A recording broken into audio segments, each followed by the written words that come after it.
देश में आर्थिक संकट की आशंका, महंगाई बढ़ने का खतरा, संविधान को बचाने की अपील, इन सब के बीच राहुल गांधी ने रायबरेली में ऐसा क्या कह दिया कि देश की पूरी सियासत उनके इर्द गिर्द घूमने लगी। रायबरेली से दिल्ली तक बवाल मच गया।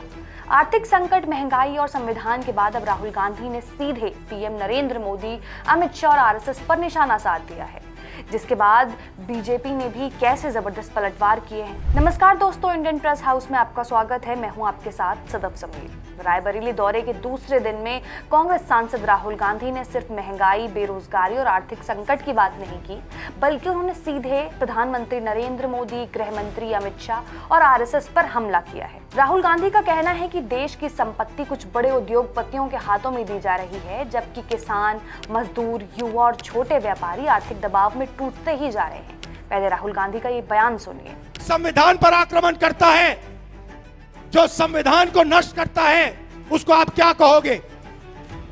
उसको क्या कहोगे? गद्दार कहोगे। इसीलिए मैंने खुल के कहा है कि नरेंद्र मोदी, अमित शाह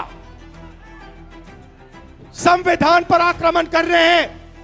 उन्होंने देश का धन अदानी अंबानी को बांटा, उन्होंने देश की संस्थाओं को खत्म किया, उन्होंने वोट चोरी करवाई, इलेक्शन कमीशन को दबाया, जुडिशरी पर दबाव डाला। राहुल गांधी के बयान के बाद बीजेपी ने तुरंत काउंटर किया। बीजेपी के राष्ट्र प्रवक्ता प्रदीप भंडारी ने कड़ा विरोध दर्ज कराते हुए कहा कि राहुल गांधी ने अपने बयानों के जरिए न केवल देश के शीर्ष नेताओं को निशाना बनाया है, बल्कि परोक्ष रूप से 140 करोड़ देशवासियों को गद्दार भी कहा है। बीजेपी ने कहा कि लोकतंत्र में चुनी हुई सरकार और देश की जनता इस तरह का अपमान बिल्कुल स्वीकार नहीं करेगी। बीजेपी के राष्ट्रीय अध्यक्ष नितिन नवीन ने भी राहुल गांधी के इस बयान पर विरोध दर्ज किए हैं। अब ये समझना जरूरी हो चुका है कि राहुल गांधी ने संविधान और आर्थिक संकट के हवाले से बयान देते हुए बीजेपी और आरएसएस पर निशाना क्यों साधा। दरअसल यूपी में आने वाले समय में विधानसभा चुनाव होने हैं।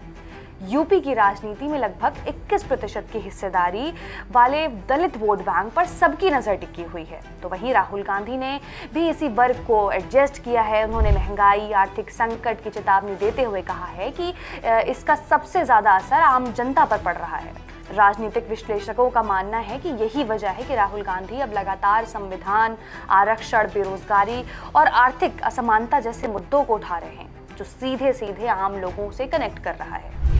मगर जब अंबेडकर जी के संविधान पर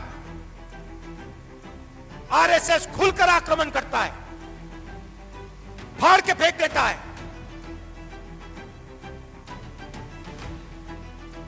बिल्कुल वही लोग जो अंबेडकर जी की मूर्ति के सामने जाके मत्था टेकते हैं, वही लोग अंबेडकर जी की विचारधारा को भूल जाते हैं। वही लोग अंबेडकर जी की विचारधारा की रक्षा नहीं करते। यही कमी है। मूर्ति के सामने हाथ जोड़ो, मत्था टेको, मगर जब विचारधारा पर आक्रमण होता है, जब उनके खून पर आक्रमण होता है, तो फिर उसके सामने खड़ा होना पड़ेगा। और यह आक्रमण सिर्फ संविधान पे नहीं हो रहा है। अब बड़ा सवाल यही है कि क्या राहुल गांधी संविधान, आर्थिक संकट और महंगाई के त्रिकोण में बीजेपी की घेराबंदी करने की रणनीति बना चुके हैं? क्या कांग्रेस अब 2027 के चुनाव के पहले दलित और पिछड़े वर्ग के बीच राजनीतिक जमीन तैयार करने की कोशिश कर रही है? आपकी क्या राय है? हमें कमेंट्स में जरूर बताइएगा और चैनल को सब्सक्राइब करना ना भूलें।